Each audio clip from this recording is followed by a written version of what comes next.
Vladimir Putin has been transforming Russia back into the USSR. I think that actually it's already more than halfway back there. The new USSR, the improved version of the evil empire, is upgraded and improved. It's digital. It's called the Russian world. But was the USSR really that terrible for people to live? Well, not to all. To some people, the USSR was actually a pretty comfortable environment. And for the selected few, the USSR was excellent.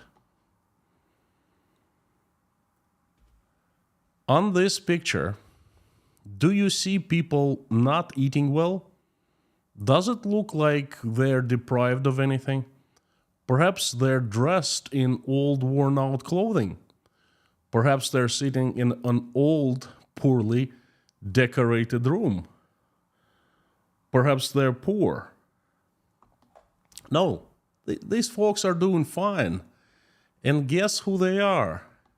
Again, this is the picture. They are the members of Soviet Politburo, having a regular dinner at Georgievsky Zal of the Kremlin. To them, Soviet life was excellent. And 2-3 million members of ruling class, the Soviet life was pretty darn good. You know, with the fall of the USSR, the political ruling class, the privileged ones, nomenclature, disappeared overnight. And today, on May 2nd of 2024, the privileged class, nomenclature, is celebrating a comeback. Howdy, howdy, everyone. My name is Konstantin, and welcome to Inside Russia, where usual Russia is explained by the unusual Russian. You will not find any propaganda, BS, or lies here, only truth, common sense, and logic. And some emotions too, because I am a human being after all. Before I start, please be informed that my live streams always consist of 3 parts. Main message, about 30 minutes or so, then the live stream chat, where we discuss and share opinions, and we finish with prayer. And you're welcome to watch any way and any part of it, anything you like. Now, I'll start with a joke, and actually an old Soviet joke. In one Moscow school, regular Moscow school, in the 80s, you know, teacher and the school children. And the teacher asks students, where do the happiest children in the world live? And the children answer, in the Soviet Union, of course. They answer one voice in unison. And then the question asks, where do children get everything they want? And the children answer, in the Soviet Union, of course. And the teacher keeps on asking, where do children grow up healthy, cheerful, and confident in their future? And everyone goes, in the Soviet Union, of course. And suddenly, the teacher hears someone crying out back. One of the girls, Vera, is crying. And the teacher comes and asks, why are you crying, Vera? She looks at the teacher and goes, well, I want to live in that USSR, in the Soviet Union. Well, first things first, I would like to tell you a couple of words about Russia's, Soviet ruling class. Nomenclature. Basically, that was the ruling class. Nomenclature was Soviet privileged class of the very few. They were around 700,000 people in the Communist Party nomenclature. Then there was 1.25 million in the members of their families. And then there was another 1 million or so, the army, the KGB, the federal police, the scientists, top educators, writers, movie makers, etc. So these privileged ones, those privileged ones were called nomenclature, the ruling class, the higher bureaucracy of the USSR. Nomenclature was created by Stalin. That was the political system. And it grew over the years as the USSR existed. It became a closed, privileged club. Inside that club, people lived golden life. There was only one way to get into that club, to get into nomenclatura. It was to get promoted within the ranks of the Communist Party. The good life came with certain jobs. For the most people, becoming a part of a nomenclatura was the only way to have a good life in the USSR. And that good life was basically compensation. Once you reached a certain high level in the Soviet state, you all of a sudden, started seeing the big picture. And it wasn't pretty. Lack of freedoms, oppression, inequality, unfairness. Moreover, if you became a part of nomenclature and rose to a certain level inside the Soviet state, you actually became an actor. You had a role to play. You had to become the oppressor.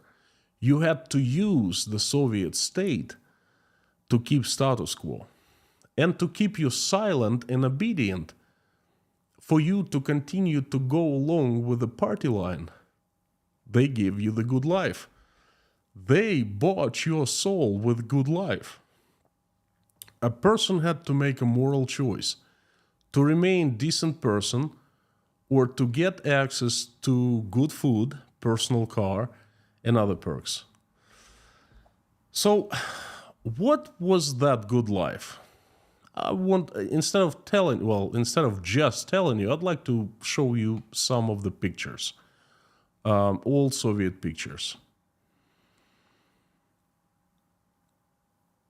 Basically, the good life was, well, it came in different ways. There was free food and clothing and other things free, and they came in great variety. Imported exotic foods, clothing that usually came from France. You had a catalog you would just pick, and they would give it to you in a couple of weeks. I'd like to tell you the story of spецприемник. That's my personal story.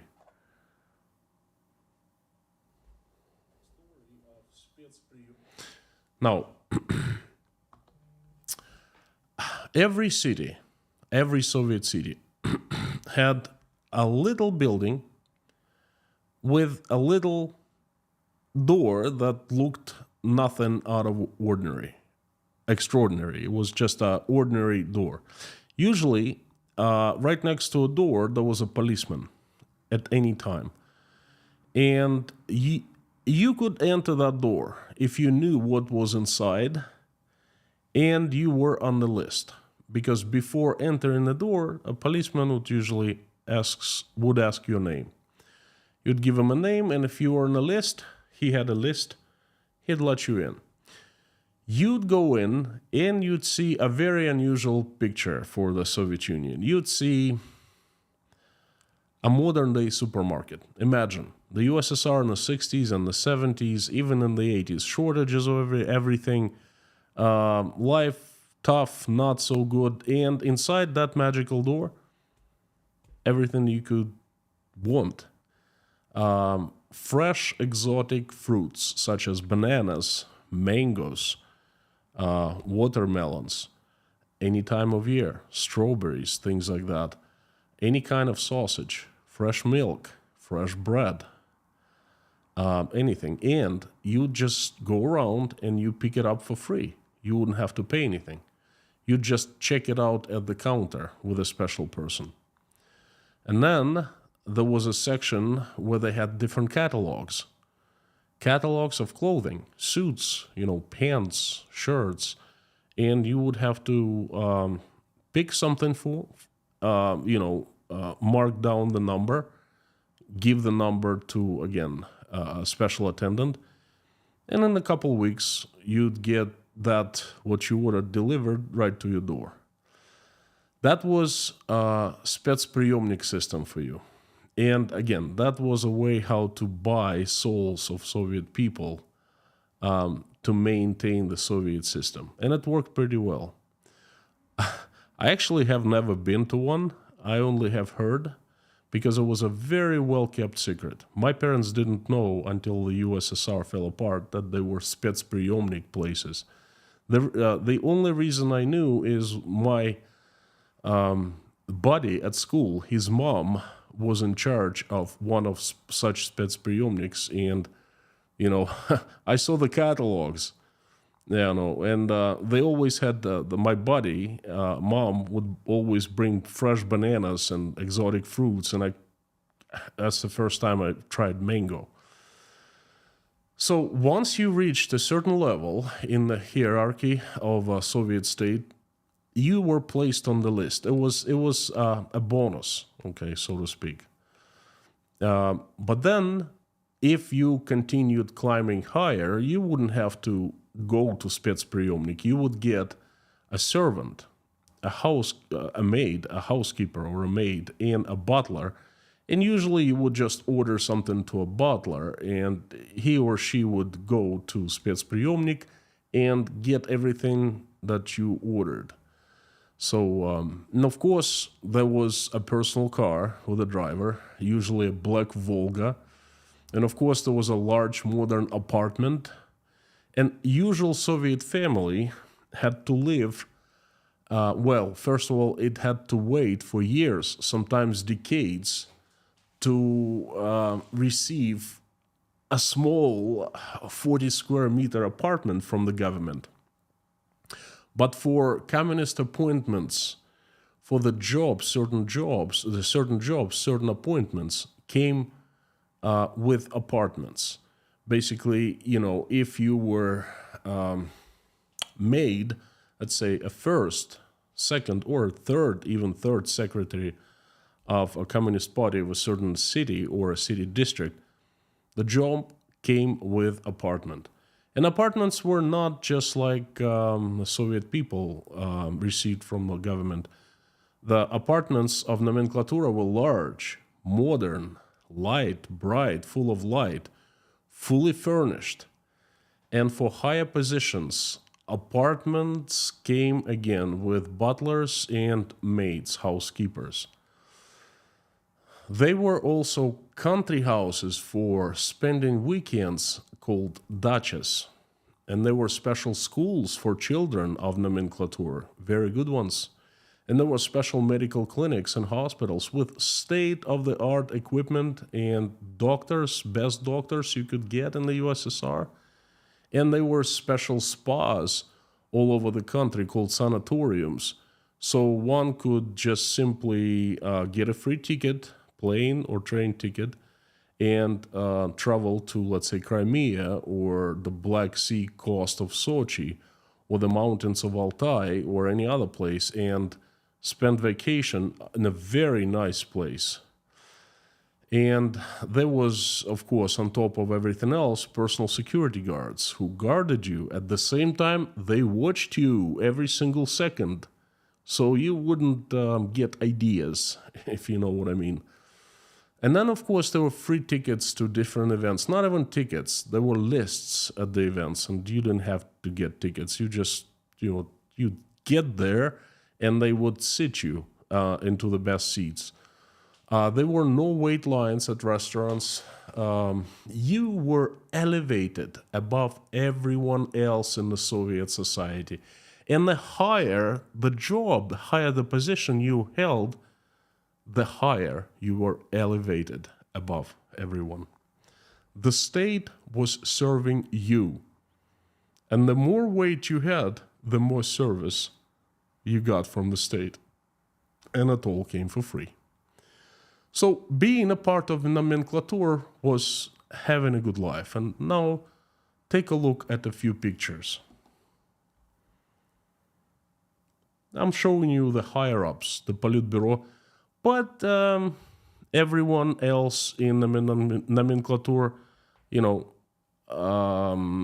pretty much had the same thing. Only these guys had the biggest feasts, the biggest cars, the most security. And the lower you stood, you got the same, but less of that. That's a family of Leonid Brezhnev, the general secretary of the Communist Party, and his friends, Politburo friends and family. Well, nice food. And this is how those people were having fun, with servants, with neckties. Very stylish. And this house, what is called dacha, one of a few dachas that Leonid Brezhnev had. And of course, he was the biggest dog. He had a big dacha, but other members in nomenclature also had houses like that, only smaller. And, nomenclature also had boats. Of course, the boats didn't belong to them, but they could use them anytime. And the rumors have it, Leonid Brezhnev loved boating. Now, of course, we're seeing many pictures of him and his family and perhaps friends boating.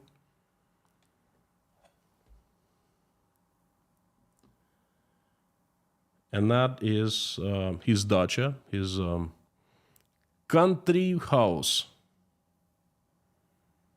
in Crimea, near Yalta, one of the most beautiful places in the USSR. And that him in Yalta with Richard Nixon, his buddy.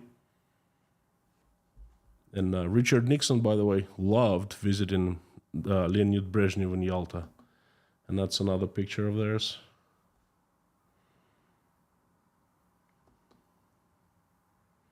Nice watch.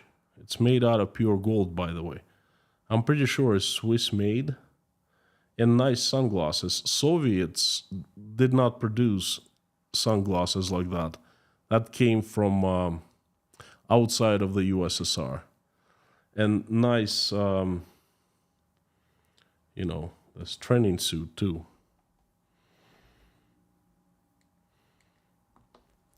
Nothing was given to nomenclature members for ownership to own, but they had access to state property for free.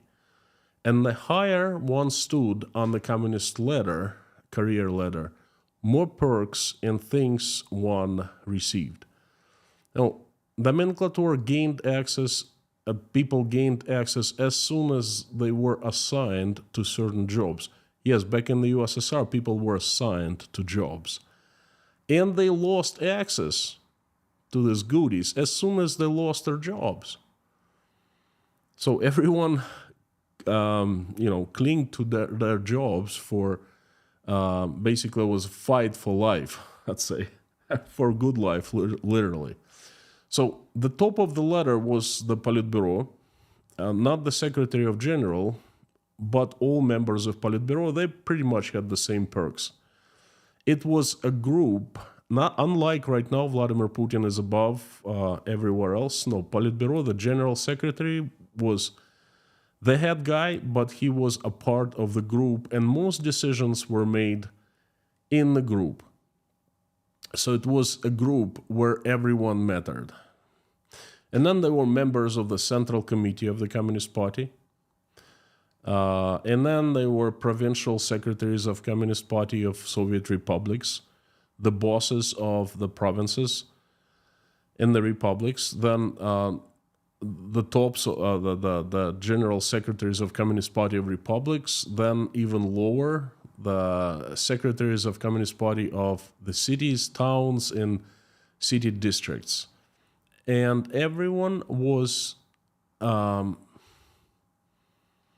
to be a part of nomenclature, you had to be inside the Communist Party. First of all, you had to be a member of the Communist Party, and then second, you had to be a third, second, or first secretary. The first secretary was the boss, second secretary was a deputy, and the third secretary was the reserve, so to speak. So you had to be one of those or around them, inside secretariat, so to speak. And these people lived much better than everyone else. I have lots of memories because I was growing up when nomenclature was at its peak.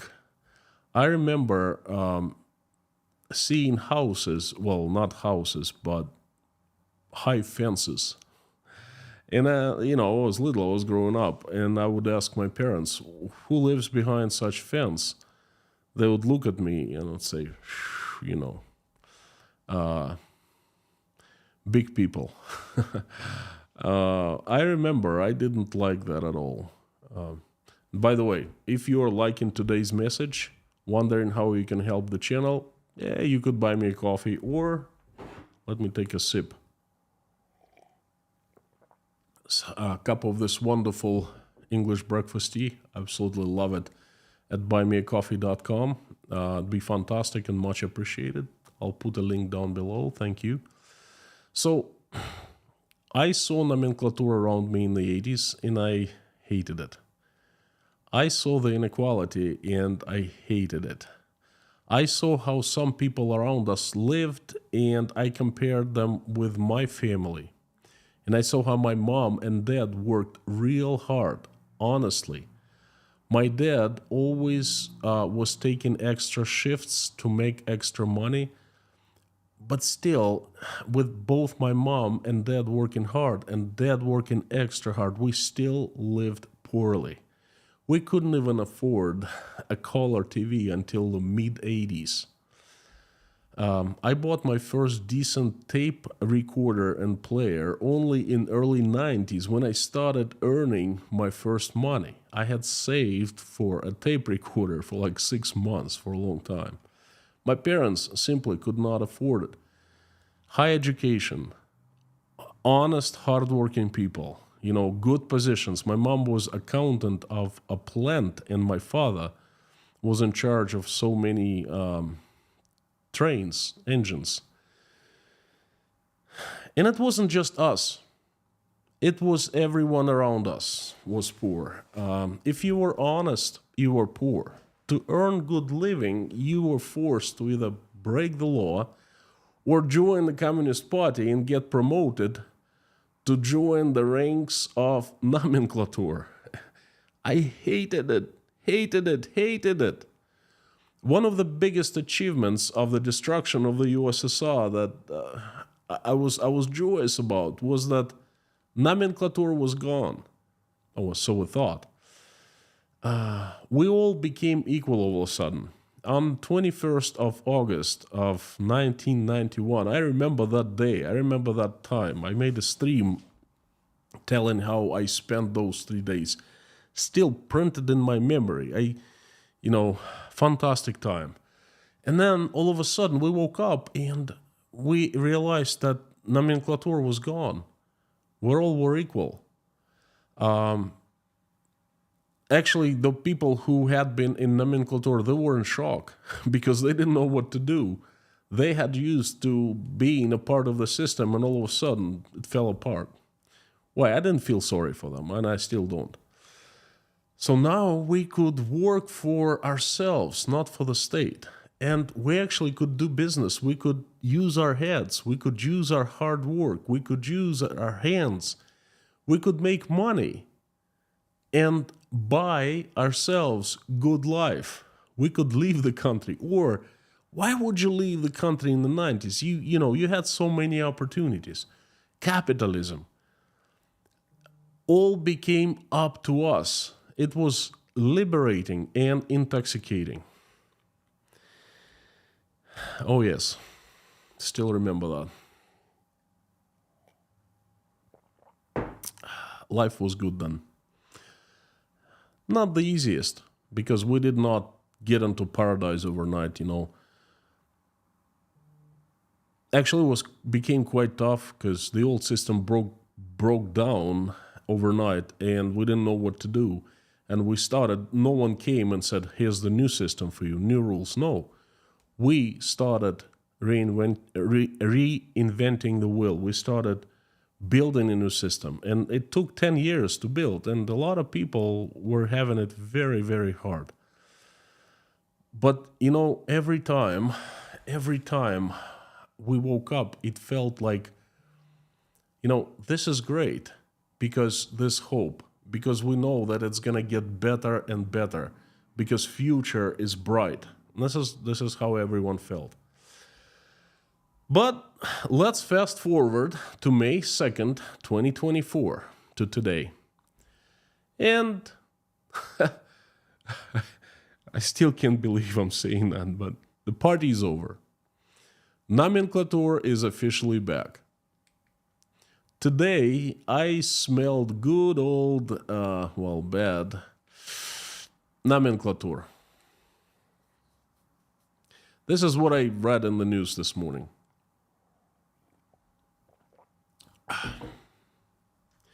Before I get there, before I jump into the news, I'd like to remind you that every single day I carefully select 9 news from Russia that I find important and make them available to Inside Russia patrons.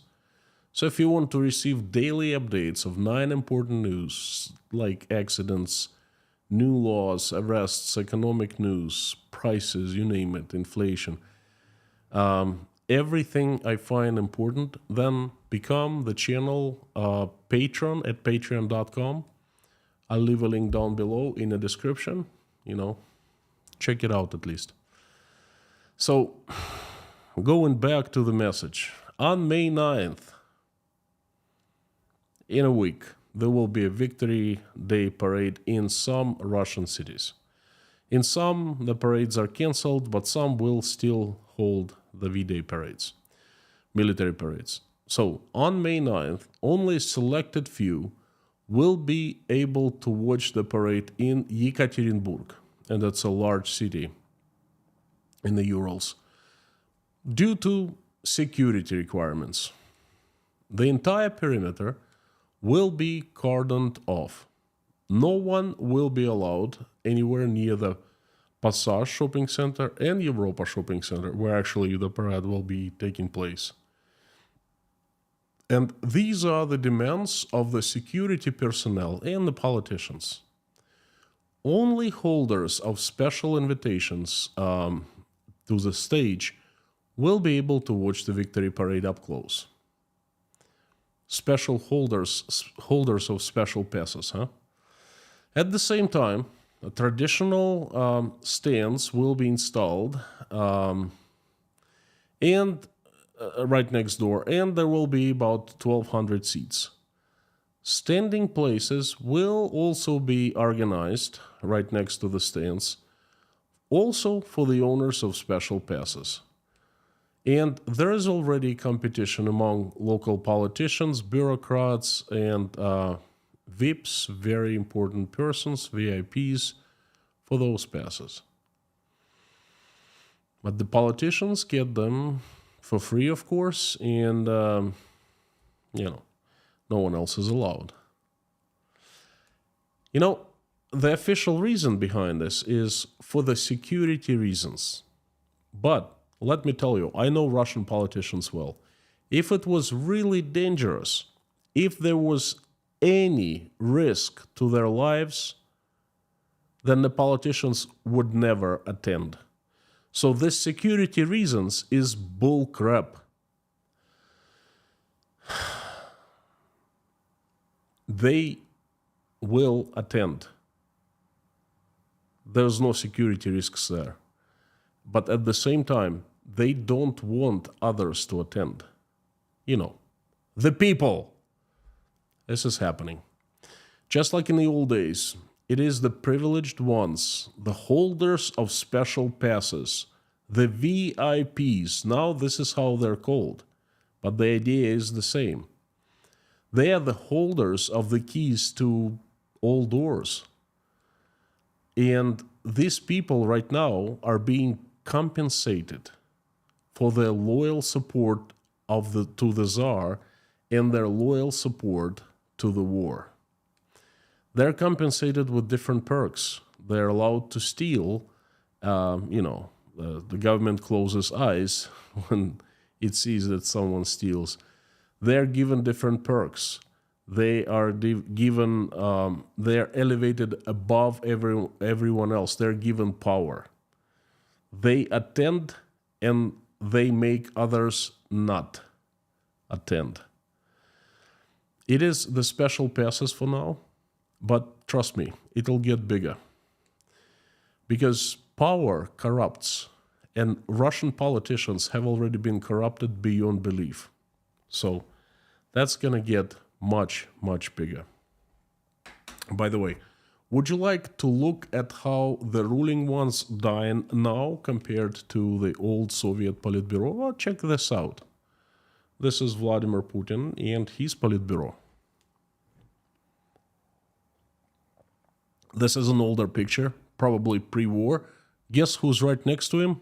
Gerasimov! Where is Gerasimov? Where is he now? Buddy, show yourself. But this is how they dying. And guess what the place is? The very same place, Georgievsky Zal of the Kremlin. You know, there's another picture. And this is how they dying. Exotic fruits, delicacies, you know, and fresh veggies and all kinds of good things. But actually, if you think this is weird, wait until I tell you another story before I turn the live stream chat on. You haven't heard anything yet, okay? This is a very personal story, and it comes from the very inside of the Russian government. And I learned about it, well, this morning. You see, I showed up at Tashkent Breakfast Club, and there were quite a few people, as always. We have mornings, we chit-chat, we share news that we learned and things like that. And I dropped this bomb onto everyone. I said, look, nomenclature is back. And I basically told people what I just told you.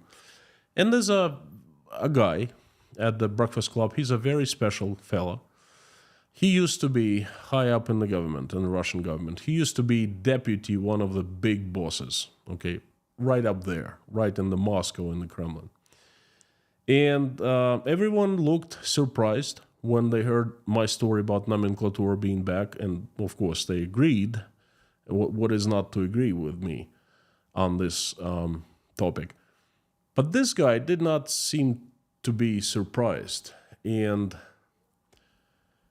he told the story. He said, well, it's not really a known fact, but these people have always had the same perks that the Soviet nomenclature had. And he told us that these people who are currently ruling Russia, the senators, the deputies, the ministers, the people who work in the ministries, not the ministers, but, below ministers, the chief of staff of the president, all members of Russian government, they have the very same perks, only bigger and better perks than the communists had back in the day. He said they get special medical clinics in hospitals, and now they're much better than they used to be. He said that there are so many spa centers, sanatoriums all over Russia, and those folks attend them for free, and they get tickets, plane and train tickets for free, compensated by the state. Well, in the USSR, they used to get them for free. They'll just write, this is a free ticket. Now they pay for ticket, but the state compensates them, so it's still free. They have special schools for their kids, and the schools are wonderful. And regular people cannot send their children to those schools because they're closed off for regular people. They're just for the members of the government. And there are certain schools and kindergartens for the KGB employees, officers, okay? And he told us the story of this magnificent Russian nomenclature that has existed for the past 25 years. And that actually blew my mind. I thought nomenclature was back today, yesterday, not too long ago. But it turns out that it's been secretly existing in Russia for 25 years. Well, I had no clue. I called my mom. She didn't believe me. She said it's impossible. Nomenclature was gone in 91. But you know what? I believe that it's true. It happens. I did some fact checking, and yes, I found hospitals, I found schools on the map of Moscow. I found everything that the guy told us about. Okay, but it's just not advertised. It's not on internet. It's there on the map. You see it, and it's registered in the registry of businesses, hospitals and schools and so forth. But you cannot call them up and say, hey, I'd like to attend. And so the USSR has existed right in front of my nose, not right in front of everyone's nose, for good 25 years, and we had no clue. So nomenclature is back officially now. It's open, and like I said, it's gonna get bigger and bigger from now, because nomenclature is a way of the government compensating people for selling their souls. And oh boy, there are so many people selling their souls now. So friends, I would like to say one thing. Learn from our mistakes. Don't make your own. Keep your politicians in check. Otherwise, one day you will wake up with nomenclature inside. And that's not a pretty situation. Thank you so very much. I would like everyone to continue and join the live stream chat. I'm going to turn it on right now. Please let me know what you think. Do you agree with me or disagree? Well, it's really hard to disagree with me on this message. You can fact check yourself. But trust me, I have fact checked everything. So, okie dokie.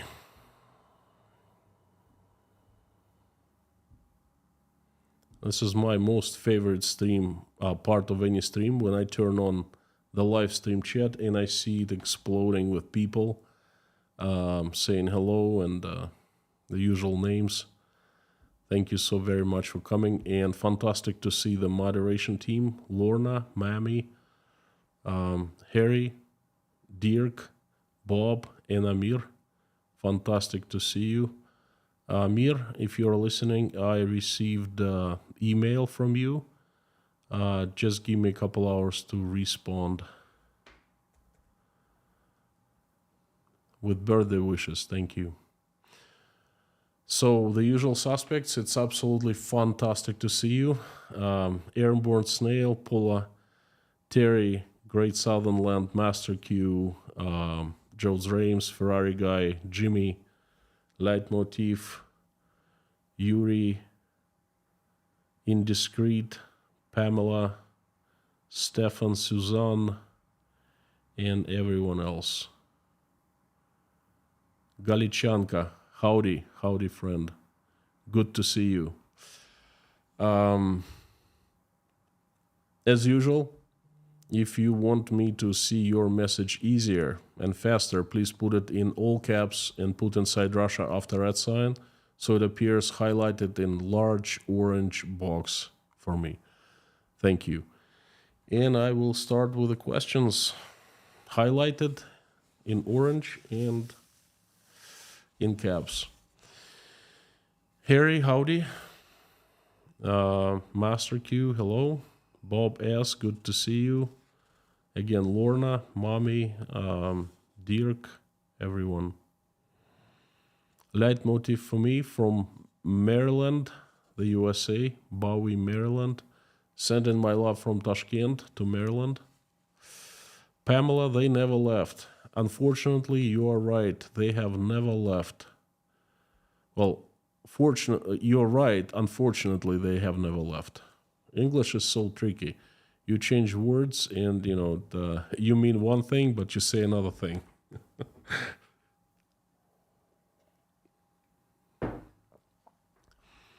Magnus from Sweden, DJ.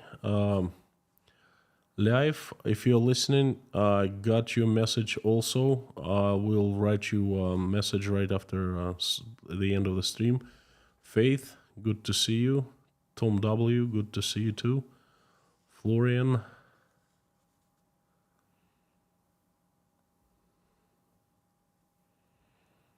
Veronica, Keith.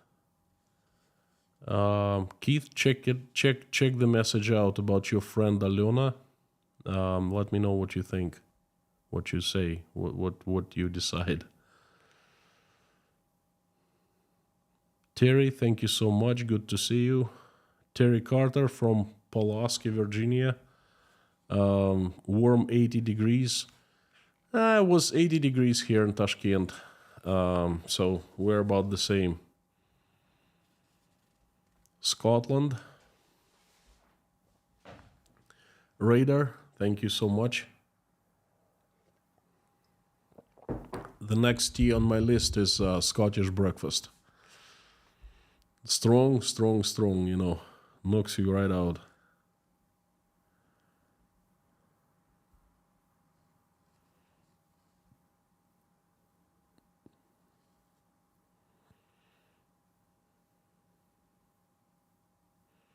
Paul Wright, Ron Klotzer, Mojave Desert in the house. Sam the Legend K, thank you. Howdy. Sorry for spoiling your birthday and sorry for forcing mods into putting me on a naughty step 40. Thank you for the tea accepted, but I'm not sure what you mean by spoiling your birthday. You didn't spoil my birthday, and I think that it went well. Forcing mods into putting me on a naughty step.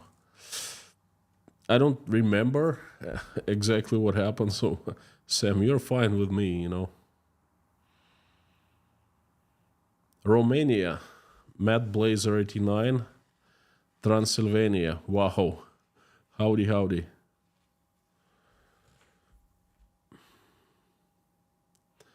Jeffrey, I absolutely agree with you. I don't really know what was the matter with the guy. He didn't let anyone touch his eyebrows. I wonder why. I mean, it's not a big deal. Ron Klotzer, thank you so much. I appreciate very, very much. Thank you. Sending love to Mojave Desert. Yes, BOOS. Remind me. Hang on. I have it written down somewhere.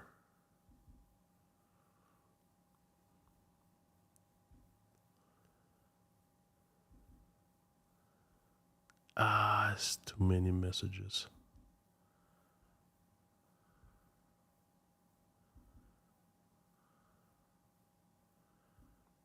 Keep on forgetting, it's a little too complicated.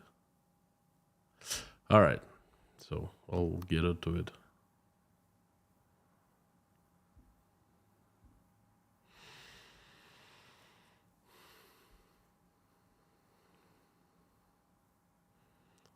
CBC teaser, howdy. Larry Barth is in the house. Gabing with Gary, thank you so very much for coming. Keep on praying for you. Please recover as soon as possible.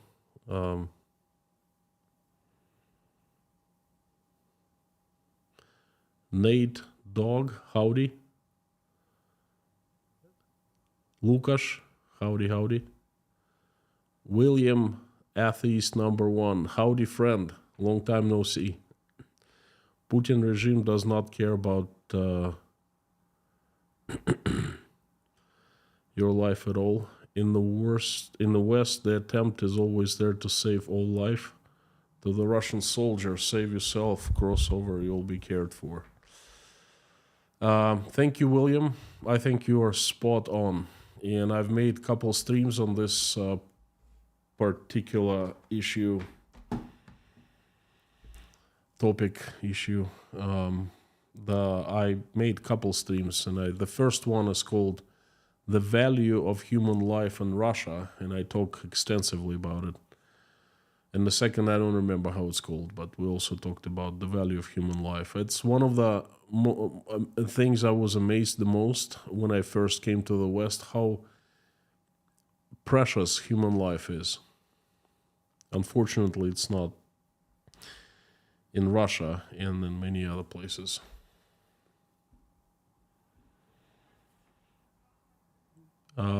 Caesars, good to see you. Thank you so very much. Great to see you.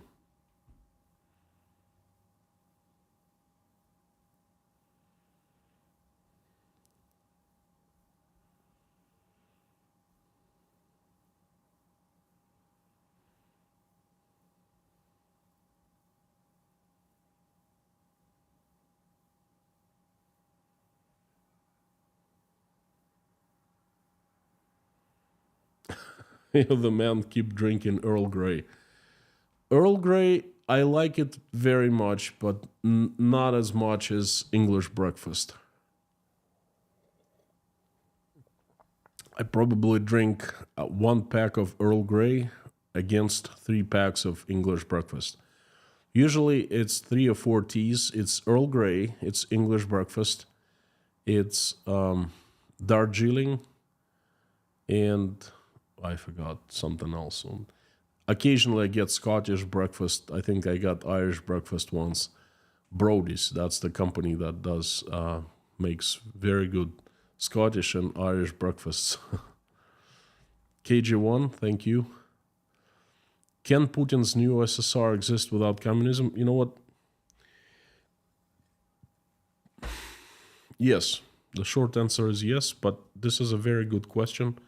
And I'm researching. I would like to do a stream on this topic. I'd like to answer this in the stream. Because there's a major difference. Back in the USSR, people were not allowed to own property. There was no private property, and you couldn't make money. So basically, you couldn't monetize your power. You had power and for the perks that I just, told you about. But now you monetize your power. You make money. You steal factories. You can transfer money to abroad, to the West, and at the end you can run to the West. You couldn't do that in the USSR. Putin's system is much different, and I will talk more about that. So please keep on tuning in. Thank you. Amir, howdy. Thank you so much for sponsoring 10 people. Thank you, appreciate it. And Blackhead, good to see you, friend. I remind everyone, Blackhead used to be a moderator of Inside Russia, did a very good job, had to leave due to some personal reasons. Anyway, friend, fantastic to see you.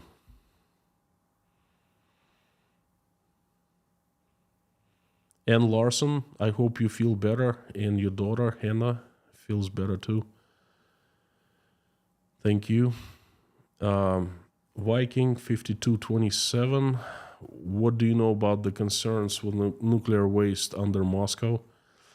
I don't have any concerns with the nuclear waste under Moscow. I know that there are a few spots where they used to put small amounts of nuclear waste. I'm not concerned about it. I was concerned about 20 years ago when I learned, but then I talked to a couple experts and they assured me there was no direct threat, direct danger to the local residents. So at this point, I have no concerns.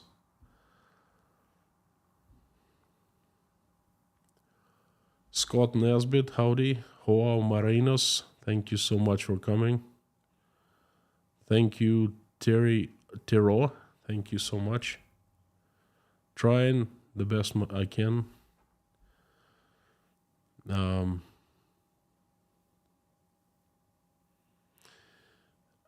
She, unfortunately, it's true everywhere. In some places, well, we're all humans, okay? We're all weak in some ways. And yes, nomenclature exists everywhere, but in some places, it's minuscule amount considered compared to, let's say, Russia or other countries like Russia. And that's, there's never 100% black or 100% white. There's always shades of gray, depending on how dark or how light your gray is.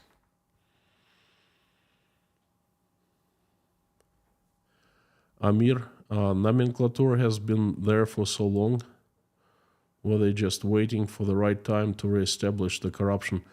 No, they have been operating in the shadows. No one knew about them. This guy told us the insides of the system. It's been in operations.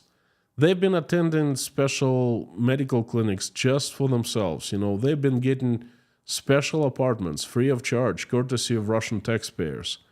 The senators, the upper chamber, lower chamber, the people who work for the president, the office of chief of staff of the president, you name it. The KGB, they have their own system, kindergartens for their kids, schools, medical clinics, you name it. So it's been an operation. It's just, we didn't know about that. Well, we were not caring about politics, but the politics cared about us and knocked on our door, and definitely knocked on my door. Joe's Rames, thank you so much. Closing on 300,000 subscribers. True, although at this point it's not that big of a concern how many subscribers. It's in the past, let's put it this way. The more I'm concerned more of how many people watch the message. Can be 300 subscribers, but very few would watch. Or it could be not too many subscribers, but the video would be watched so much. So that's how YouTube works these days, and it's changing always.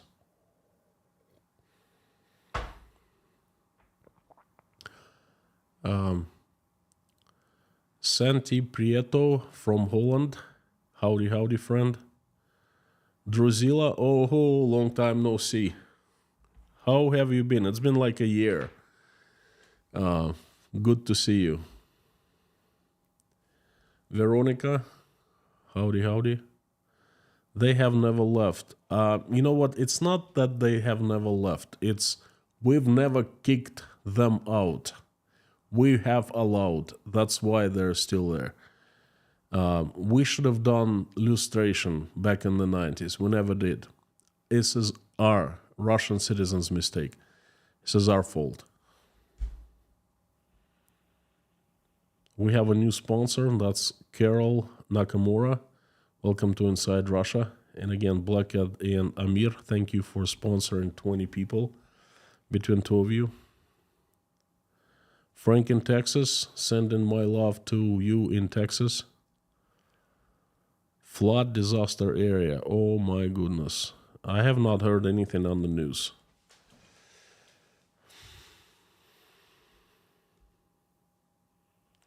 Diane Newton, thank you so much. Thank you.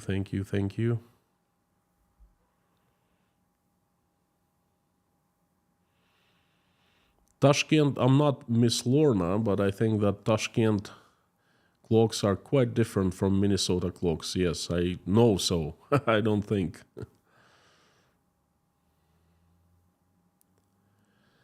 Have you ever tried Thai tea? I've tried Thai tea once, and it's red. It's unusual. It's okay. Not my most favorite, but it's drinkable. And boba tea.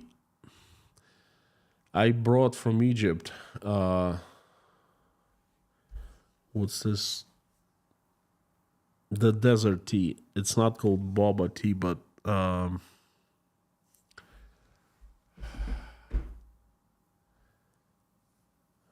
I forgot. It's like reddish flowers. And there's red tea. Deep red. Leslie Fleming, howdy, friend.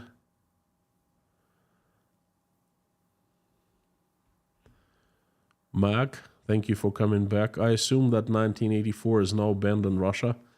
Other Strugatsky's books also banned. Strugatsky books are not banned. They have not banned them yet. But 1984, It's not officially banned, but it's recommended by the Ministry of Education to be removed from all schools. Or they officially banned it. I don't remember. Anyway, it's out. You can't read it, but, thank goodness they can't really ban online books, It doesn't make any sense to ban books these days because me and Dasha and Ola, we were laughing because Dasha was telling how they were changing literature that they read at school. And she said, look, what's the point? I can access to the books online anywhere, in Russian and English,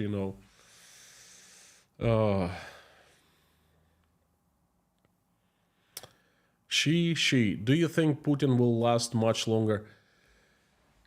I don't know. I had a gut feeling that Putin would not last until the end of 2023. He did. So, I don't know. To tell you that I have another gut feeling and that's not going to happen, so I don't want to misinform you, mislead you.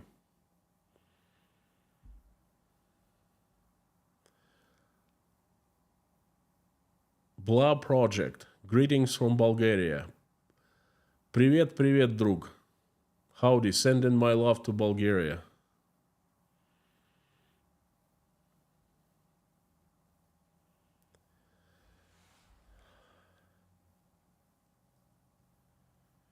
Ivan, Armenia is in a similar situation like Serbia. Do you think seeing that Russia is not a partner that can protect you will make Serbia shift more to the West? I don't really know what's the deal with Serbia. I mean, I know the history a little bit. I'm not an expert. But I don't understand why Serbians are clinging to Russia right now. Russians are not of high opinion of Serbia and Serbians, okay? And I'm talking about the government, the officials. Russian people have very good toward Serbians. We have very similar culture, languages, but I don't know. Have you heard that situation where Serbian volunteers who went to fight in Ukraine? Yes, there's some like KGB agent went to Serbia and recruited a bunch of people and brought them to fight in Ukraine. And then guess what the Russian regular army troops did? They started torturing the Serbians. They started sending them, in front of them, and they started treating them like dirt, okay? And the Serbians started asking to go back home, but Russians wouldn't let them. This pretty much sums up the attitude towards Serbians. And I don't really understand why Serbians are looking to more like to Russia than to the West. It beats me. I don't know. Armenia is definitely turning away from Russia. Caesars, thank you. I think that you, Artur Rehi, Roman, Anna from Ukraine, Vlad, Jake Bro, and Silicon Curtain should be awarded with the Order of the White Lie. Thank you. Thank you so much. Thank you. Thanks. Well, I want to thank you. Thank you for coming, for being such a great part of Inside Russia community, and thank you for all your words, all ideas, food for thought, and thanks for the support. Don't get me wrong on that, but is it Дякую or Дяки? Something like that. Thank you in Czech. Born opposing Soviet servitude. Thank you, Ron. Born opposing Soviet servitude. Born opposing Soviet servitude. That's me. That's why, boss.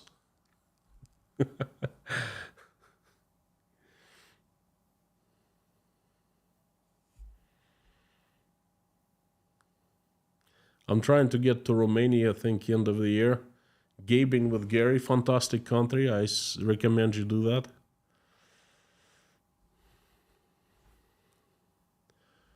Great Southern Land, no offense taken. It's just my opinion is absolutely same as yours. It's the people who allowed this to happen. And at the end of the day, it's their fault. They're to blame. I am to blame. I did nothing for 20 years. I saw things were turning sour. Did I do anything? I was not interested in the politics. And the politics finally knocked on my door on the 24th of February. Well, first they knocked on Ukrainians' door, and then courtesy of me and 140 million of other Russians. So I will be responsible forever for that. And I'm trying my best to somehow do something to fix it, okay? Every single day I have this burning desire, because every time I remind myself it's also my fault. Not completely, not entirely my fault. I didn't make the decision, but I am partially responsible. So no offense taken. Hertfordshire, UK. Karen, thank you for coming. Thanks for joining.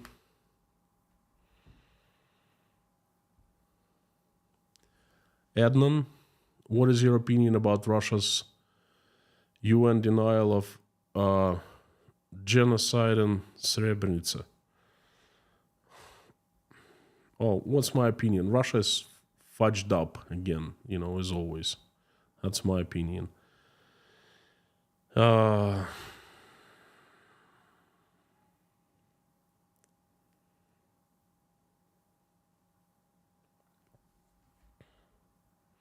Live, I sent a message. I saw your email. I have finally formulated something to get back to you, and I will do so after the stream. Francisco Villanova, thank you for coming and thank you for praying.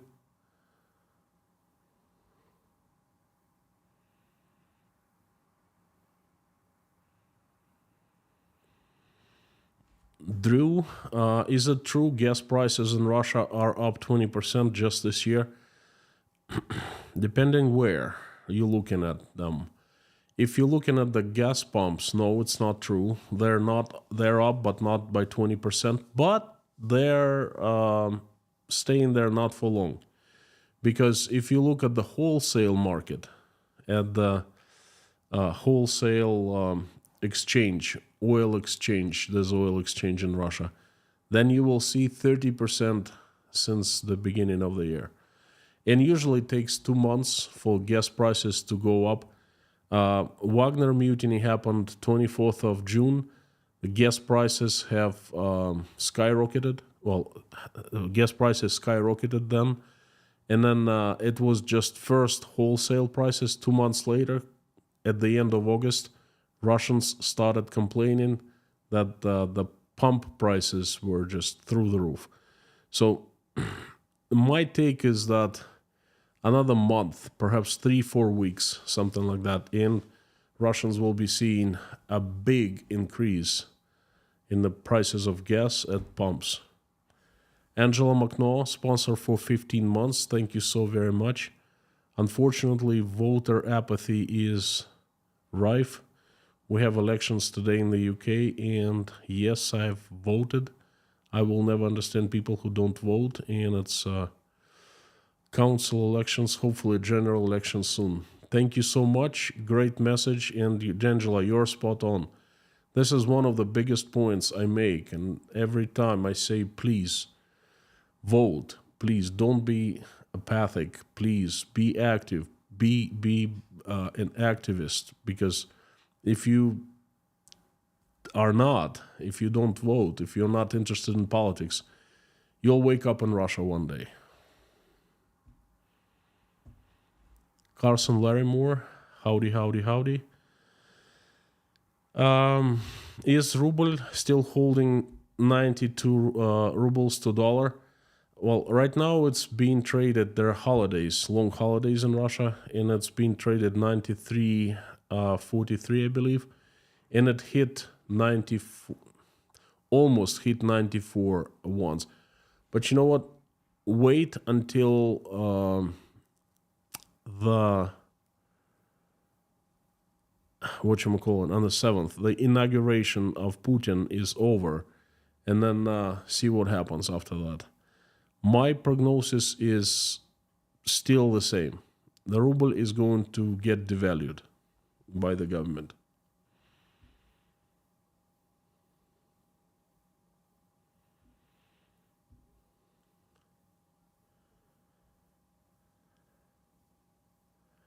Paul Wright, thank you.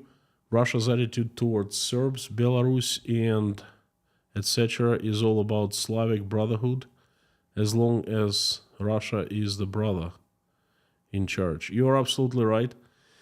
And, general attitude to smaller countries like Belarus, Serbia is demeaning, okay? They're brothers, but they're like little brothers. They don't decide anything. We're in charge. We know better. They don't know anything. Things like that,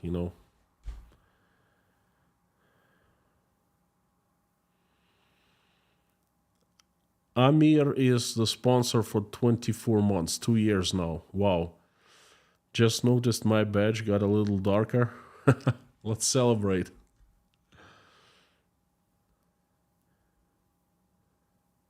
Lukasz, thank you so much. Anyway, I really do enjoy your streams and videos. I wonder why so many people forget the history. It's nice of you to shed a bit of light. Thank you, friend. I do it for others and I do it for myself. I do it for my kids. I just discussed this morning with Natasha. The reason I keep on going, and I have no intentions of slowing down, is because I find what I do very important, and that's the drive. I do it for Michael. I do it for my kids who will grow up, and in about 20 years, 30 years, whatever, they'll ask me, Dad, what were you doing in 22 and 23? And instead of telling them, I'll just tell them, go and watch my live streams. They're still on YouTube. Well, they participate. They're not going to ask me that because they're with me. Even Michael is helping me out. So they will be part of it, okay? So thank you, Lukasz, for your support. Thank you for nice words.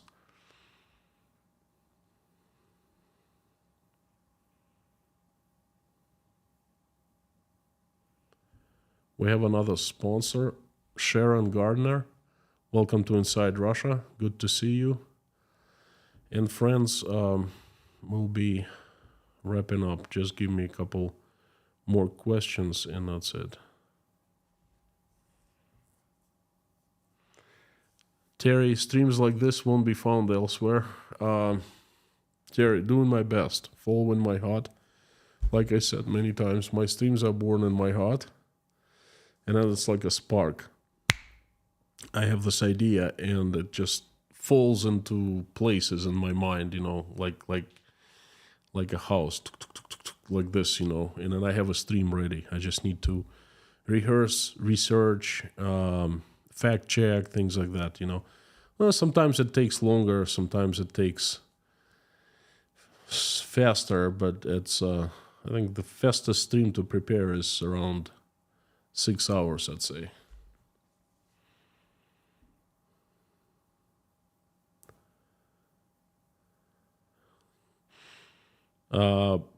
Blacks, free Khodorkovsky. Khodorkovsky has been free for, I don't know, 12 years now?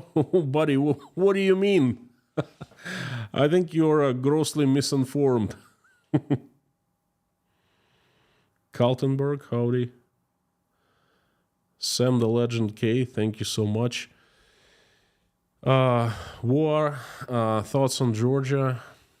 It's tragedy happening because Georgia is still trying to get to join the EU, European Union, and this law spoils everything.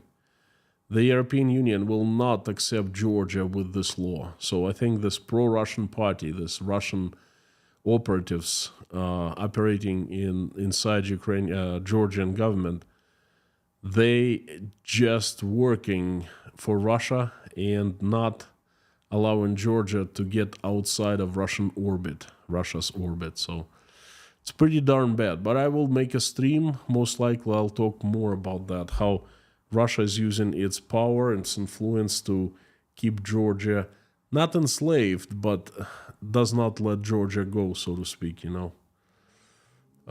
Airborne, greetings. Thank you so much for coming.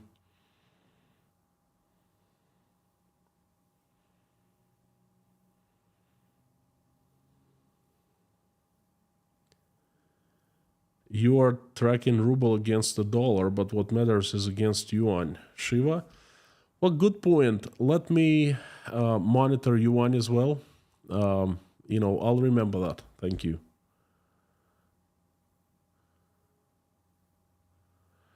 U.S. says Russia using chemical weapons chloropicrine. It's been in the news today. I cannot comment on that. I just don't know what's happened. I don't know what the proof is and so forth, And it's a pretty big deal to use chemical weapons. Why would Russia need to do that? It wouldn't surprise me, don't get me wrong. It wouldn't surprise me, but I'm just thinking again, why would it shoot itself in the foot one more time?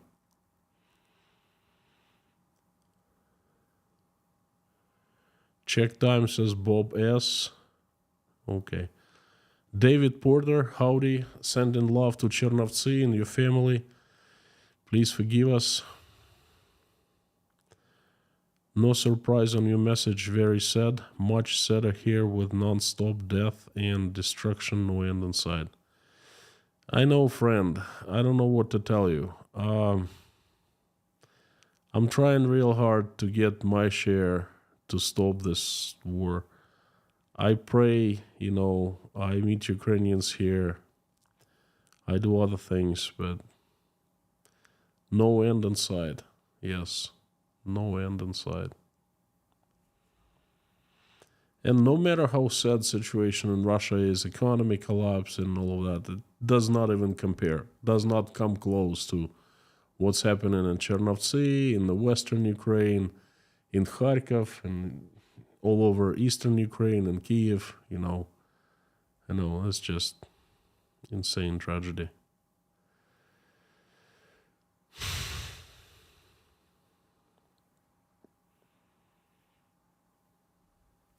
Okay.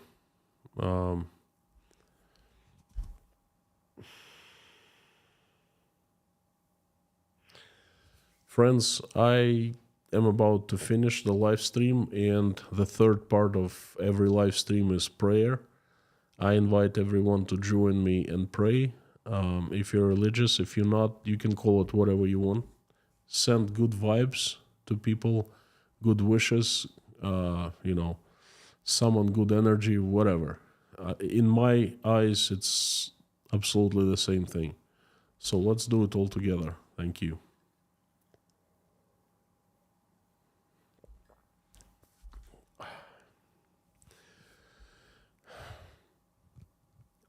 Dear Lord Jesus Christ, thank you so very much for giving us this day. Thank you for putting food on our tables and giving roofs over our heads. Thank you for surrounding us with loved ones, people who we love and who love us. Please give us wisdom to keep the skies above our children's heads safe and peaceful, and raise them in a way that when they grow up and become adults, they will never fight in any wars and will just love each other. For now, dear Lord, please keep our children safe and healthy, because they are our world and our life. Dear Lord, please help stop bloodshed in Ukraine. Reach out and touch the hearts and souls of people who are responsible and capable to make that decision. Soften their hearts, please. Fill them with mercy, empathy, emotions. Remind them that they are still human beings. Wake them up from their lethargic sleep so they make this decision to stop the bloodshed. Please help every single Ukrainian who has been affected by this terrible tragedy, answer the prayers, and make the wishes come true. Dear Lord, please help my country, Russia, who has been hijacked by demons, who we know by their names and by their faces. Assemble your strongest angels with sharpest swords into a big army led by Saint Michael in shining armor, and send this army, that army, to the earth like heavenly avalanche to get rid of the demons. Have angels help good Russians run Russia so it becomes peaceful, loving, and respecting. Dear Lord, please help everyone who is traveling, save them safe travels, who are seeking political asylum of any kind, asylum, political, or asylum of any kind, running away from evil. Please send people their way, these people's ways. Please help all single mothers raising their children, struggling, trying to make ends meet. Help people of Ukraine who are under threat of Russian attacks right now. Send them safety, and bless those who are helping Ukraine and Ukrainians. Dear Lord, please help all the sick, the addicted, the depressed, the hungry, the jobless, the homeless, the betrayed, the ones who are losing their faith, the ones who are not feeling good about themselves or about their lives. Please help every single person in need and have them feel that you're right next to them, watching every step they take, helping their every move, and you have not abandoned them. Have them feel your presence. Have them feel your love, and have your love inspire them to come alive again, to feel much happier, and to feel happy again, not being alone and having you by their side. Please help everyone in need. Thank you. Dear Lord, thank you so much for helping, for allowing us to assemble here every day and pray together. Thank you, everyone. Thank you for everyone who is praying along with me or simply watching us pray. Please answer everyone's prayer and make everyone's wish come true. Dear Lord, I would like to ask you for a few people who need your help. They are Ann Larson and her daughter Hannah, Jeffrey S. and his family, Alex from Albuquerque, Mark Rutan, Koshkin Dom,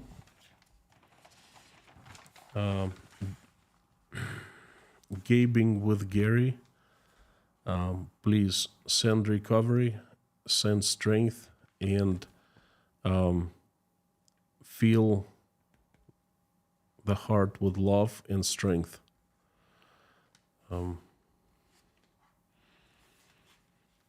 Tom W., Terry Carter, Ron Klotzer, Lisa Kumrian, Jay Spike, Tracy, James Marston, Frank, Caprio, Jim in Houston, Frank in Texas, Tim Mayers, Larry B., Colleen's dad, Dominic, Warren Spees, Marie Doran, Susie Mailer, Jason Carney, please send complete recovery. Rhonda McGillis, Kyle E.'s wife, Electron's family, Kurt from Colorado, Bogey Burger, Wayne, Scan family's members and grandson, Dave, Don, White Lightning, George Ruberty, Julia Haney, Lise Dumbrell, Darla, Natasha, Yelena, Jake, Michael, Oля, Dasha, Sky, Svetlana, Randolph, Grace, Liz, Karen, Mr. Dean Spooner, his church called Our Savior Lutheran Church, Stefan from Sweden, Leif, Pamela J, Meta Spencer, Alvin, the Highwayman, David Porter, his family, and everyone in Chernovtsi, Ukraine. Dear Lord, thank you very much. Thank you. Amen. Dear friends, thank you very much for coming, for giving me a chance to deliver the message, for your conversations and words of support, and for praying with me. I would like to remind you that you're absolutely awesome and you rock. And tomorrow I have another message, rather a bunch of messages, Friday crazy news update from Russia, and boy, they get crazier and crazier. And I would like to do early announcement, so to speak. May 7th, in a few days, I will be doing live inauguration commenting and reactions. Vladimir Putin is going to get inaugurated for the 5th time as the president of Russia. It's going to be a sad day for Russia, but hey, you need to know. So it's going to be a live stream with my comments and reactions. And before I sign off, I'd like to ask you to say out loud as you can, the usual, Carthago delende est. And I'll see you all tomorrow.